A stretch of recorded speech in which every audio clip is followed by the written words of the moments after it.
Hello students, स्वागत है आपका अपना YouTube channel AW online education में। और मैं सुबोध कुमार। तो आज हम एनिमल फिजियोलॉजी का चैप्टर नंबर 2 अध्याय नंबर 17 एनिमल फिजियोलॉजी का ये चैप्टर नंबर 2 है और कक्षा 11 की NCERT का अध्याय नंबर 17 है। तो इसमें हम श्वसन और गैसों का विनिमय चैप्टर को देखेंगे।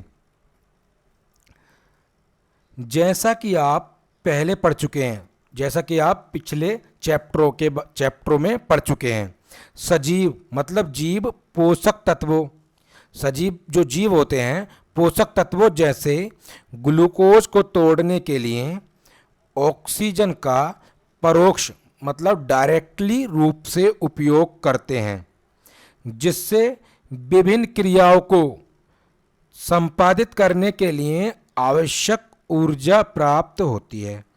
उपयुक्त उपापचय क्रियाओं में कार्बन डाइऑक्साइड CO2 भी मुक्त होती है, जो हानिकारक है। तो हम ये रिएक्शन देख लेते हैं। देखिए C6H12O6 ये ग्लूकोज है। क्या है ये? ग्लूकोज। इसे तोड़ने के लिए सजीव मतलब जीव ऑक्सीजन का उपयोग करते हैं और वाटर का भी उपयोग करते हैं, जिससे CO2 plus H2O water plus ऊर्जा मिलती है। क्या मिलती है? ऊर्जा मिलती है। अब ऊर्जा जो हमारे बॉडी में कार्य के लिए उपयोग कर ली जाती है। अब ऑक्सीजन को देना बॉडी को, और CO2 एक विषैली गैस है, इसे बॉडी से बाहर निकालना आवश्यक है। तो अब इसके लिए हमें श्वसन की आवश्यकता पड़ती है। इसलिए यह आवश्यक है कि कोशिकाओं को लगातार ऑक्सीजन उपलब्ध कराई जाए और CO2 को बाहर मुक्त किया जाए। देखिए, ऑक्सीजन को हमें सप्लाई करना है बॉडी को और CO2 को बाहर निकालना है।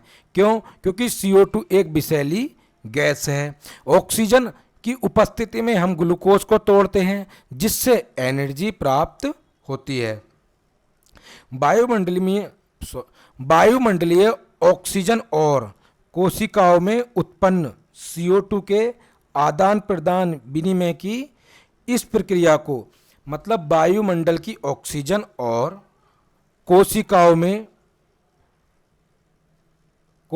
में उपलब्ध CO2 के आदान प्रदान विनिमय की इस प्रक्रिया को हम श्वसन ब्रीथिंग एवं सामान्यतः श्वसन कहते हैं, मतलब रेस्पायरेशन कहते हैं। देखिए, ऑक्सीजन को बॉडी को सप्लाई करना है और CO2 को बॉडी से बाहर निकालना है। अब इसी क्रिया को हम श्वसन कहते हैं। अब देखेंगे श्वसन के अंग। प्राणियों के विभिन्न वर्गों के बीच श्वसन की क्रियाविधि उनके निवास और संगठन के अनुसार बदलती है। मतलब देखिए, जो जीव होता है उसके निवास स्थान जहाँ वे रहता है और उसकी कोशिका का संगठन निर्भर करता है कि उसके अंदर किस तरह के श्वसन अंग होंगे। जैसे कि निम्न अकशेरुकी जैसे स्पंज, सिलेंट्रेटा, चपटे कृमि आदि ऑक्सीजन और CO2 का आदान प्रदान अपने सारे शरीर की सतह से सरल विसरण द्वारा करते हैं। जैसे देखिए, ये एक सिलेंट्रेटा, स्पंज या चपटे कृमि की बॉडी है। अब ये अपनी बॉडी के द्वारा ही ऑक्सीजन को लेते हैं और CO2 को बाहर मुक्त करते हैं। इनके पास कोई स्पेशल मतलब मुख्य श्वसन अंग नहीं पाए जाते। जैसे देखिए, केंचुए अपनी आर्द्र क्यूटिकल को श्वसन के लिए उपयोग करते हैं।